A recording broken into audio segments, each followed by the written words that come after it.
கிழக்கு நியூஸ் நேயர்களுக்கு வணக்கம். நான் பத்ரி சேஷாத்ரி. மற்றொரு லாக்அப் மரணம், இன்ஃபேக்ட் லாக்அப் கிடையாது, சிறை மரணம். இது இன்னும் டேஞ்சரஸ். இதை பற்றி பேசுவோம் நம்ம. நாகர்கோவில் சிறையில் இறந்த கைதியின் உடலில் 19 காயங்கள், காவலர்கள் 3 பேர் கைது. ரொம்ப ஷாக்கிங். ஒரு குறிப்பிட்ட ஃப்ரீக்வன்சியில் யார் ஆட்சியில் இருந்தாலும் ஏதோ ஒரு காரணத்துக்காக ஒரு ரொம்ப சாதாரணமாக அது குற்றம் அல்லது குற்றமே இல்லாத ஒரு விஷயத்துக்காக ஒருவர் கைது செய்யப்படுவதும் ரிமாண்ட் பண்ணப்படுவதும், கைது நடவடிக்கையில் ரிமாண்டுக்கு முன்னாடி லாக்அப்பில் வைத்து அடித்து கொல்லப்படுவதும், சரி ரிமாண்ட் பண்ணி ஒரு சிறைக்கு போயிட்டாருன்னா அங்கே அடித்து கொல்லப்படுவதும், இது என்ன கொடூரமான உலகத்தில் நம்ம வாழ்கிறோம் அப்படிங்கிறத நமக்கு தினமும் காமிச்சிக்கிட்டே இருக்குது. நாகர்கோவிலில் சபரிவர்மன் 33 வயதானவர். இவர் கிளைச்சிறையில் அடித்து கொல்லப்படுகிறார். நான் அது வித்தியாசம் சொல்லிடுறேன், என்ன வித்தியாசம்ன்ட்டு. காவல் நிலையத்தோடு சேர்ந்தே இருப்பதுக்கு பேர் தான் லாக்அப் அப்படின்னு பேர். லாக்அப்ங்கிறது டெம்பரரி ஹோல்டிங் பிளேஸ். இப்போ ஒருவரை பிடிச்சிட்டு வராங்க, குற்றவாளி அல்லது சந்தேகத்துக்கு ஆட்பட்டவர் அப்படிங்கிற ஒருத்தரை பிடிச்சு கொண்டு வந்து உடனடியாக 24 மணி நேரத்துக்குள்ளாக இன்னும் விரைவாகவே அவரை ஒரு மேஜிஸ்ட்ரேட் முன்னாடி நிறுத்தணும். இதுதான் நடைமுறை. இது செய்தாகணும், சட்டம் இதுதான் சொல்லுது. அவருக்கு முன்னாடி நிறுத்தி நீங்கள் அவர்கிட்ட அந்த மேஜிஸ்ட்ரேட்டை 2 கேட்பீங்க. இவர் மேலே நிறையா குற்றச்சாட்டுகள் இருக்குங்க, நாங்கள் விசாரணை செய்யணும், இவரை எங்களுக்கு போலீஸ் காவலில் கொடுங்க அப்படிங்கிறது ஒன்று. அல்லது இவரை நீதிமன்ற காவலில் வைத்து கொள்ளுங்கள், நாங்கள் வேண்டுமென்றால் நாங்கள் மேஜிஸ்ட்ரேட்டை அணுகி அவரை போலீஸ் காவலுக்கு எடுத்து சொல்கிறோம். ஸோ போலீஸ் காவல் வேறு, நீதிமன்ற காவல் வேறு. நீதிமன்ற காவல்னா என்ன அப்படின்னா, நமக்கு தனியாக சிறைகள் உள்ளன. மெயின் மத்திய சிறைகள் உள்ளன, கிளை சிறைகள் உள்ளன. இந்த மத்திய சிறைகள், கிளை சிறைகளில் ஒருவர் நீதிமன்றத்திடம் ஒப்படைக்கப்பட்டவர் அங்கே அனுப்பப்படுவார். இப்போ ஒருத்தர் ஜுடிஷியல் ரிமாண்ட் அப்படின்னு எடுக்கிறாங்கன்னா அவரை அந்த சிறைக்கு அனுப்பிடுவாங்க. அப்பொழுது அவருடைய பாதுகாவல் என்பது நீதித்துறையின் கீழ் விடுகிறது.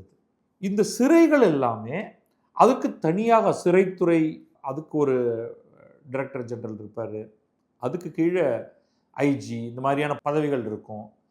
ஒவ்வொரு சிறைக்கும் ஒரு சூப்பரண்டென்டென்ட் இருப்பார்.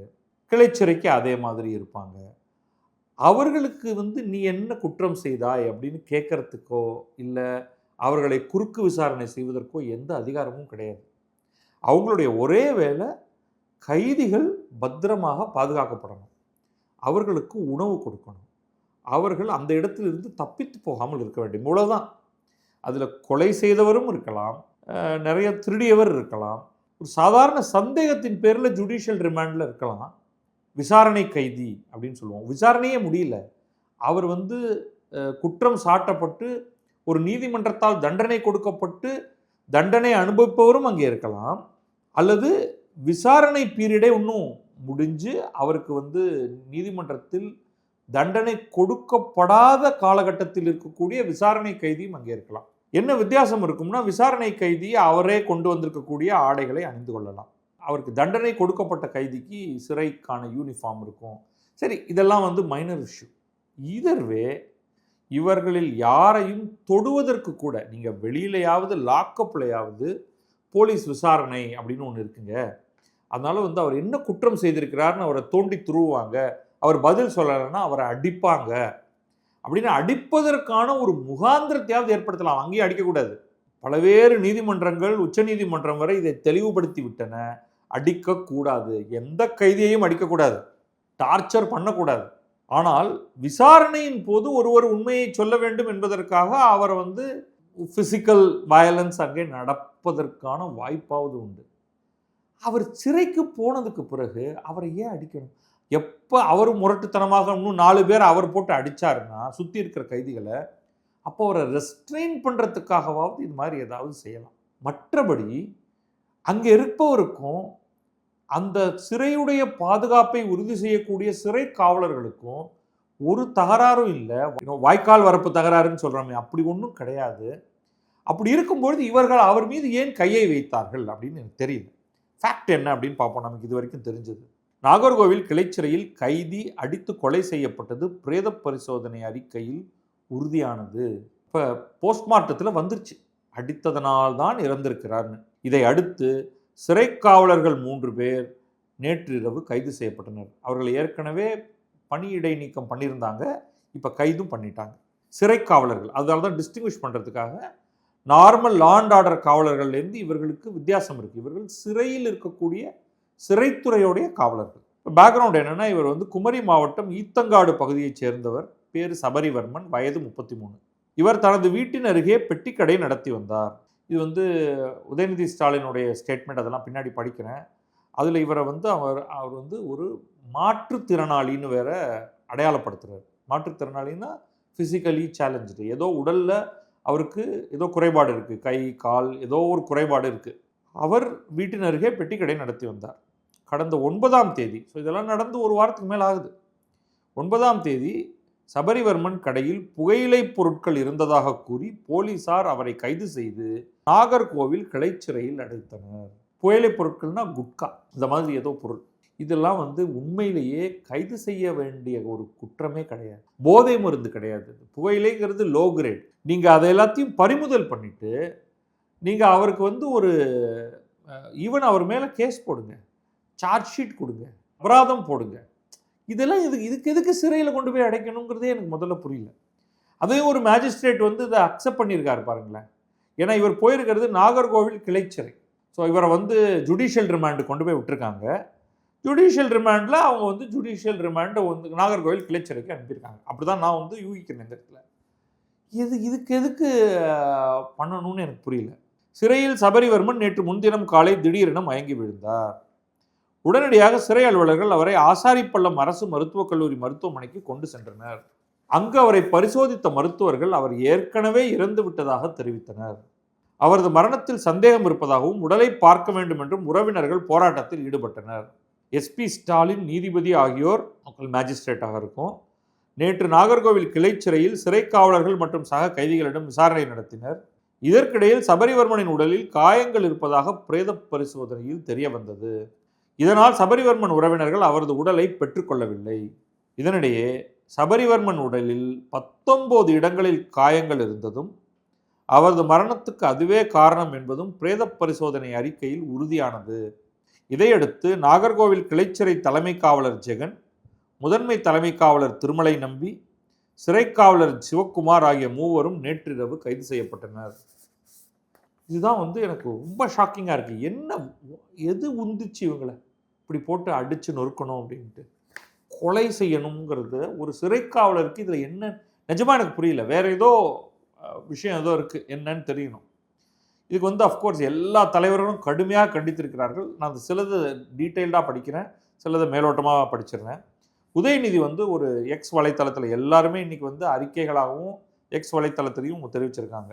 அதில் உதயநிதி தான் சொல்கிறாரு, நாகர்கோவிலைச் சேர்ந்த மாற்றுத்திறனாளி இளைஞரான சபரிவர்மன் காவல்துறையால் கைது செய்யப்பட்ட நிலையில் நீதிமன்ற காவலில் மரணம் அடைந்தது குறித்து அதிர்ச்சியுற்றேன். அதுக்கப்புறம் அவர் என்னென்ன அந்த டீட்டெயில்ஸ் எல்லாம் சொல்கிறாரு நம்ம ஏற்கனவே சொல்லிட்டோம். சபரிவர்மன் கடையில் குட்கா பறிமுதல் செய்யப்பட்டதாக அவரை கைது செய்த காவல்துறையினர் ஈரோட்டில் குட்கா விற்றதாக கைது செய்யப்பட்ட தவேக நிர்வாகி அருணை அன்றே சொந்த ஜாமீனில் விடுவித்துள்ளனர். இன்ஃபேக்ட் இதுதான் நாம இருக்கணும், அது விற்கக்கூடாது, நான் ஒத்துக்கிறேன். ஆனால் அதுக்காக ஒருத்தர் சிறையில் போடக்கூடிய குற்றம் அல்ல அது. நீங்கள் அதுக்கப்புறமா அவரை வந்து மேஜிஸ்ட்ரேட் முன்னாடி நிறுத்தி மேஜிஸ்ட்ரேட்டே அவருக்கு வந்து குட்கா, அது சட்டம் இருக்குது, புகையிலை தடை சட்டம்லாம் இருக்குது. அந்த சட்டம் வந்து நீங்கள் இத்தனை மாதம் உங்களுக்கு தண்டனை விதிக்கிறேன் அல்லது அபராதம் போடுகிறேன், அபராதம் கொடுக்காவிட்டால் நீங்கள் சிறைக்கு போகணும்னு கூட அவர் வந்து கொடுப்பார். அவ்வளோதான், அதுக்கு மேலே இதில் தண்டனை கிடையாது. அவரை அன்னைக்கே பிடிச்சிட்டு போய் அதுவும் மாற்றுத்திறனாளின்னு வேற சொல்கிறாரு. அது என்னங்கிற உண்மை தெரியல. அதுக்கு உடனடியாக அதுக்கு எதுக்கு ஜுடிஷியல் ரிமாண்டு கொடுத்தாரு அந்த மேஜிஸ்ட்ரேட், எனக்கு புரியல. சபரிவர்மன் என்னும் சாமானியருக்கு ஒரு சட்டம், தவேக நிர்வாகி என்றால் வேறொரு சட்டம் என்னும் காவல்துறையின் போக்கு கண்டிக்கத்தக்கது. Fully agreed. காவல்துறையின் போக்கு கட்டாயமாக கண்டிக்கத்தக்கது. இச்சம்பவத்தில் தொடர்புடைய காவலர்கள் மீது தக்க நடவடிக்கை எடுப்பதோடு சபரிவர்மனின் மரணத்துக்கு காரணமானவர்களுக்கு உரிய தண்டனையை பெற்றுத்தர வேண்டும். இவர் வந்து கவனமாக இவர்களுடைய ஆட்சி நடந்த பொழுது திருப்புவனத்தில் அஜித்குமார் நபர் காவலர்களால் அடித்தே கொல்லப்பட்டு, இது வந்து ஸ்பெஷல் ஃபோர்ஸ், இவரை வந்து லாக்கப்பில் கூட எடுத்துகிட்டு போகல, இவரை சிறைக்கு அனுப்பலை, இவர் மேலே எஃப்ஐஆர் போடலை, இவர் மேலே சார்ஜ் ஷீட் போடல, ஒன்றுமே பண்ணலை, அடிச்சு கொண்டாங்க. அதை பற்றி இவருக்கு ஒன்றுமே சொல்லலை. இப்போ வானதி ஸ்ரீனிவாசன் பாரதிய ஜனதாலேருந்து ஒரு நீண்ட ஸ்டேட்மெண்ட் ஒன்று கொடுத்துருக்காங்க. எகெயின் ஆப்பரேட்டிவ் சில விஷயங்களை மட்டும் நான் படிக்கிறேன். அதுதான் அவங்க சொல்கிறாங்க. சாத்தான்குளம் திருப்புவனம் சம்பவங்களை தொடர்ந்து தற்போது நாகர்கோவிலிலும் காவல் நிலைய மரணம் அரங்கேறி இருப்பது கடும் கண்டனத்துக்குரியது. காவல்துறையை தனது கட்டுப்பாட்டில் வைத்திருக்கும் சிஎம்ஓ தமிழ்நாடு விஜய் இதற்கு என்ன பதில் சொல்ல போகிறார் அப்படின்னு அவங்க கேட்குறாங்க. சீமான் ஒரு நீண்ட கண்டனம். விசாரணை சிறைவாசி சபரிவர்மனை அடித்தே கொன்ற காவல்துறையினரை பாதுகாப்பதா, முதல்வர் விஜய் வாய் திறக்க மறுப்பதா? இவங்கெல்லாம் சொல்றதுலேருந்து தான் மாற்றுத்திறனாளி அப்படிங்கிறதே நமக்கு தெரியுது. குட்கா வழக்கில் கைது செய்து சிறையில் அடைக்கப்பட்ட சபரிவர்மன் எனும் மாற்றுத்திறனாளி நீதிமன்ற காவலில் சிறையில் இருக்கும் பொழுதே மரணித்திருப்பது அதிர்ச்சி அளிக்கிறது. சரி, நம்ம லாக்அப் மரணம், விசாரணை கைதியாக நீதிமன்ற காவலில் இருக்கும் பொழுது மரணம், இது ரெண்டும் இதில் ரெண்டாவது ரொம்ப ஷாக்கிங் அப்படின்னு சொல்லுவேன் நான். லாக்அப் மரணத்தை நான் ஏற்றுக்கிறேன் அப்படின்னு நினைக்காதீங்க. லாக்அப் மரணம் தவறு. நீதிமன்ற காவலில் இருக்கும் பொழுது மரணம் என்றால் அதற்கு நான் மேஜிஸ்ட்ரேட்டையும் பொறுப்பாளியாக்குவேன். நீங்கள் தான் நீதிமன்ற காவலில் நாங்கள் ஒருத்தர் அனுப்புகிறோம், அவர் எங்களுடைய காவலில் அங்கே வர்றார், அவர் பேர் என்ன? Judicial remand. அந்த கிளைச்சிறைக்கு போபவர் நீதிமன்றத்தின் பொறுப்பில் இருக்கிறார். அவருடைய உடலுக்கும் உடைமைக்கும் உயிருக்கும் நீதிமன்றம் பொறுப்பாக வேண்டும். அப்போ சிறையில் அவர் கொல்லப்பட்டார் என்றால் நீதிமன்றத்துக்கு தான் முழு பொறுப்பு. அப்புறம் முந்தைய திமுக அதிமுகவின் ஆட்சி காலங்களைப் போலவே சிறைவாசி உடல்நலக் குறைபாட்டால் இறந்ததாக கட்டுக்கதைகளை கட்டவிழ்த்துவிட்டு காவல்துறையினரை காப்பாற்றி சிக்கலை கடத்தி விடப் போகிறாரா விஜய்? திமுக அதிமுக செய்த நிர்வாக அணுகுமுறைகளைத்தான் முதல்வர் விஜயும் கடைபிடிப்பார் என்றால் இதில் என்ன மாற்று இருக்கிறது? இது ரொம்ப நியாயமானது.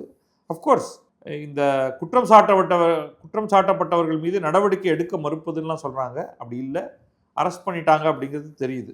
அதனால் அவர்கள் மீது கட்டாயமாக கொலை வழக்கு பதிவு செய்து மேற்கொண்டு சார்ஜ் ஷீட்லாம் போடணும். பாதிக்கப்பட்ட குடும்பத்தினருக்கு 25 லட்சம் ரூபாய் துயர் துடைப்பு தொகை வழங்க வேண்டும் அப்படிங்கிறதோடு இவர் நிறுத்துறார். அவங்க 25 lakhs கொடுங்க அப்படின்னு. ஒவ்வொருத்தருடைய பேக்ரவுண்ட் இருக்கு இல்லையா? இப்போ தான் கரூரில் இறந்து போன அந்த 41 பேருடைய குடும்பங்களைச் சேர்ந்த சுமார் 32 பேருக்கு அரசு வேலையும் வழங்கப்பட்டிருக்கிறது.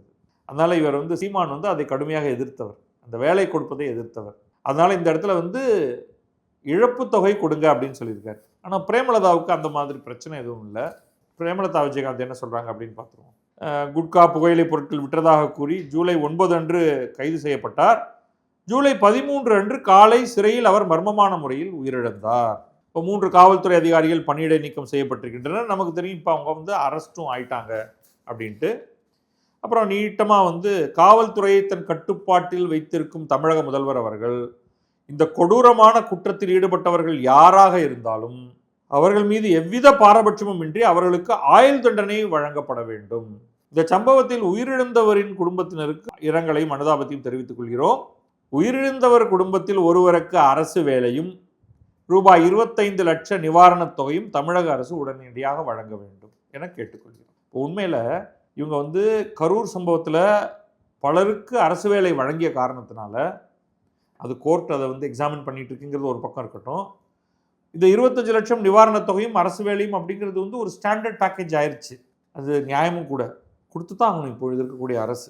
அதுவும் அந்த அரசின் கீழ் இருக்கக்கூடிய நேரடியாக இந்த சிறையில் இருக்கக்கூடிய அதிகாரிகள் காவலர்கள் அடித்து கொண்டதுனால அதோடைய முழு பொறுப்பும் ஆட்சியாளர்களுக்கு தான் போகும். அதனால் அரசு வேலை கொடுக்க வேண்டும், வேற வழி இல்லை. நீங்கள் ஏற்கனவே கட்சி கூட்டத்துக்கு வந்தவன் செத்து போனதுக்கே அரசு வேலை கொடுத்துட்டீங்க.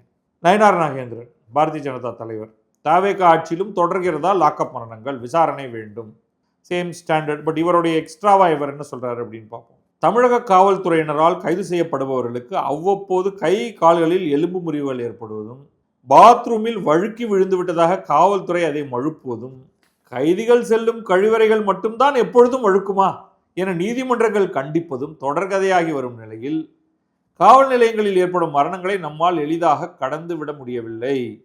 திருப்புவனம் அஜித்குமாரின் லாக்அப் மரணம் நம்முள் ஏற்படுத்திய தாக்கம் அத்தகையது. அவரை போன்று இன்னொரு அப்பாவியை இழக்க தமிழகம் தயாராக இல்லை. எனவே விசாரணை கைதி சபரிவர்மன் மரணத்தின் உண்மை காரணம் என்ன என்பதை எவ்வித சமரசமும் இன்றி கண்டறிய வேண்டும் எனவும் சிறையில் உள்ள கைதிகளின் உடல் நலத்தையும் பாதுகாப்பையும் உறுதி செய்ய வேண்டும் எனவும் முதல்வர் விஜய் அவர்களை வலியுறுத்துகிறேன் அப்படின்னு இவர் சொல்லியிருக்கார். இப்போ நமக்கு வந்து ஒரு பேக்ரவுண்ட், நமக்கு இந்த சாத்தான்குளம் லாக்அப் மரணங்கள் கோவிட் காலத்தில் நடந்தது. அதில் ஜெயராஜ், பென்னிக்ஸ் 2 பேரும் தந்தை மகன் 2 பேருமே அடித்து கொல்லப்பட்டார்கள். அது கிரேசி. ஏன் அடிச்சிருக்கணும்? ஒரு காரணமும் இல்லை. அந்த 2 பேரையும் முதல்ல லாக்அப்லேயே வச்சுருக்கக்கூடாது. எனிவே அதில் வந்து அனைவருக்கும் மரண தண்டனை கொடுக்கப்பட்டிருக்கிறது. அதில் சம்பந்தப்பட்டு யார் மீதெல்லாம் வழக்கு தொடுக்கப்பட்டதோ அத்தனை பேருக்கும் மரண தண்டனை கொடுத்தாச்சு. அது விசாரணை நீதிமன்றத்தில். ஆட்டோமேட்டிக்காக இப்போ வந்து அதை மதுரை உயர்நீதிமன்றம் அதை ரிவிஷன் எடுத்துக்கிட்டு இருக்கு தானாகவே. அப்பேரண்ட்லி இந்த மாதிரி கீழமை நீதிமன்றத்தில் ஒரு மரண தண்டனை கொடுக்கப்பட்டால் நீங்கள் மேல்முறையீடெல்லாம் பண்ணவே வேண்டாம், தானாகவே அதற்கு மேல் உள்ள நீதிமன்றம், உயர்நீதிமன்றம் அதை ரிவ்யூக்கு எடுத்துக்கும். அந்த ரிவ்யூ இப்போ போயிட்டுருக்கு. ஸோ அது எங்கே போய் முடியுது அப்படின்னு பார்ப்போம். இன்னொரு பக்கம் அஜித்குமார் காவலர்களால் கொல்லப்பட்டது, அது வந்து சிபிஐயிடம் ஒப்படைக்கப்பட்டிருக்கிறது. சிபிஐ சார்ஜ் ஷீட் போட்டுச்சு. அதை யாரெல்லாம் அடித்து கொண்டாங்களோ அவங்க மேலே கேஸ் போட்டாச்சு. இது இன்னும் விசாரணை நீதிமன்றத்தில் விசாரிக்க ஆரம்பிக்கப்படலை. அதற்கு பிறகு தான் தண்டனை வரப்போகிறது. அப்போ இதெல்லாம் நடந்திருக்கென்று தெரிந்தும் கூட இப்படி ஒரு கைதியை அடிப்பது அப்படிங்கிறதுல, அதுவும் ஒரு நீதிமன்ற காவலில் இருக்கக்கூடிய ஒரு கைதியை அடிப்பது அப்படிங்கிறது வந்து கம்ப்ளீட்லி அன்அக்செப்டபிள். இந்த சேம் ஃபார்முலா இந்த 3 பேருக்கும் மரண தண்டனை தர வேண்டும். அதை நான் ஏற்றுக்கிறேனா இல்லையாங்கிறது, பொதுவாக மரண தண்டனை பற்றி என்னுடைய கருத்துக்கள் வேறு இருந்தாலும் you have to follow. Suddenly என்னங்க அது வந்து ஜெயராஜ் ஃபெனிக்ஸ் கேஸில் மட்டும்தான் மரண தண்டனை, அஜித்குமாருக்கோ அல்லது சபரிவர்மனுக்கோ கிடையாதா அப்படின்னா, கொடுத்தால் அத்தனை பேருக்கும் ஒரே மாதிரியான தண்டனை. அப்போ தான் வந்து கொஞ்சமாவது இந்த காவலர்கள் திருந்துவார்கள். ஸோ இப்போ நம்ம 3 ஆட்சியில் பார்த்துட்டோம். 1 அதிமுக ஆட்சியில் 1, திமுக ஆட்சியில் 1, இப்போ தாவேகா ஆட்சியில் 1, இடையில் ஆகாஷ்ங்கிற ஒரு இளைஞருடைய கொலை சம்பவம் ஒன்று நடந்திருக்கு. அதுலேயே ஒரு ப்ராப்பர் கிளாரிட்டி கிடையாது. பட் அதில் கொஞ்சம் வித்தியாசங்கள் இருக்கிற மாதிரி தெரியுது. பட் இது எல்லாமே வந்து நம்மகிட்ட ரொம்ப மாற்றம் வேண்டும், பயங்கர மாற்றம் வேண்டும் அப்படிங்கிறது தான் வந்து இதை நமக்கு குறிப்பிடுது. பார்க்கலாம் இனியாவது இந்த மாதிரியாக நடக்குமா அப்படின்னு பார்ப்போம். நன்றி, வணக்கம். நான் பத்ரி சேஷாத்ரி. இது கிழக்கு நியூஸ்.